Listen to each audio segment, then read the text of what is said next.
जैसा कि अब तक आप सभी को पता चल ही गया होगा, पेंशन 1450 रुपये की गई है। लेकिन अगर आपको पता नहीं है तो आपको बता दूं, हमारे मुख्यमंत्री श्री भजनलाल जी शर्मा ने घोषणा की है कि पेंशन अब 1450 रुपये की जाएगी। लेकिन यहाँ पर थोड़ा सा आप समझ लीजिए, अब तक पेंशन थी 1250 रुपये और अभी तक वही पेंशन पेंशनों को मिल रही है, चाहे वृद्धा पेंशन हो, विधवा पेंशन हो या फिर विकलांग पेंशन हो। लेकिन अभी इस बार के बजट में घोषणा की गई कि पेंशन को बढ़ाया जा रहा है। कितनी बड़ी? 50 रुपये। 1250 रुपये पेंशन पहले मिल रही थी, उसके बाद अभी 1300 रुपये कर दी गई, जो कि अभी तक शुरू नहीं हुई है। कहा जा रहा था कि जनवरी से शुरू हो जाएगी, लेकिन अभी भी वही पेंशन आ रही है। मुझे लगता है बजट के बाद 1300 रुपये यानी अप्रैल से ये पेंशन शुरू होगी। लेकिन अभी कल से सुनने को मिल रहा है कि पेंशन जो है अभी 1450 रुपये की जा रही है।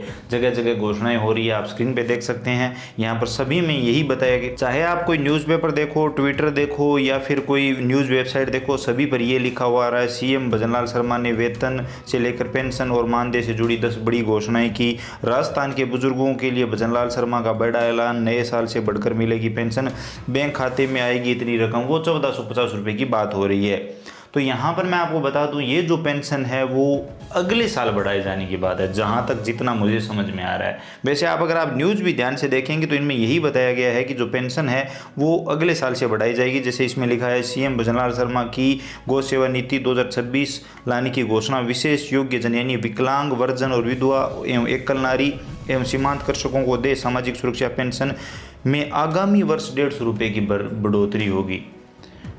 बढ़ोतरी करते हुए 1400 रुपये मासिक किए जाने की घोषणा, यानी अगले साल से। अभी तो आपको 1300 रुपये ही मिलेंगे, वो भी मुझे लगता है बजट के बाद, यानी अप्रैल में बजट आ जाएगा, अप्रैल के बाद जो पेंशन मिलेगी वो आपको 1300 रुपये से मिलेगी। लेकिन अगले साल शायद मुझे लगता है बजट के बाद ही अगले साल अप्रैल से 1450 रुपये की जाने की बात है। अगर ये सच है कि ये पेंशन अगले साल से मिलेगी, जो कि जहाँ तक है, तो अभी इसकी घोषणा करने की क्या ज़रूरत पड़ी। इसी के साथ मनरेगा से संबंधित भी घोषणा हुई है। बात सामने आ रही है कि मनरेगा में 125 दिन किए जा रहे हैं, महीने के भीतर भीतर लोगों को पेमेंट दिया जाएगा। अगर पेमेंट नहीं दिया जाता है तो उसकी भरपाई सरकार करेगी। बाकी मनरेगा की भी हालत ख़राब है। बाकी आपकी इसके बारे में क्या राय है, इस बढ़ी हुई पेंशन के बारे में क्या राय है?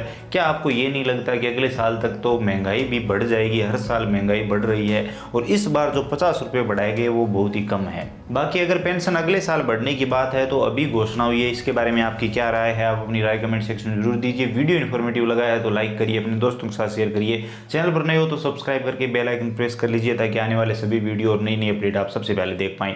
इसके अलावा अगर आपके मन में कोई भी सवाल सुझाव है, आप और कुछ भी जानना चाहते हैं, बताना चाहते हैं, आपको लगता है कि पेंशन इसी साल से बढ़ी है और अभी अप्रैल माह से ही हमें 1450 रुपये मिलेंगे, तो बताइए कमेंट सेक्शन में। बाकी जहाँ तक मैंने समझने की कोशिश की है, मुझे जहाँ तक दिखाई दिया है, नज़र आया है, मुझे तो यही लगता है। बाकी आपको क्या लगता है, आप अपनी राय कमेंट सेक्शन में दीजिए। बिल्कुल स्वतंत्र है, राय लिख सकते हैं।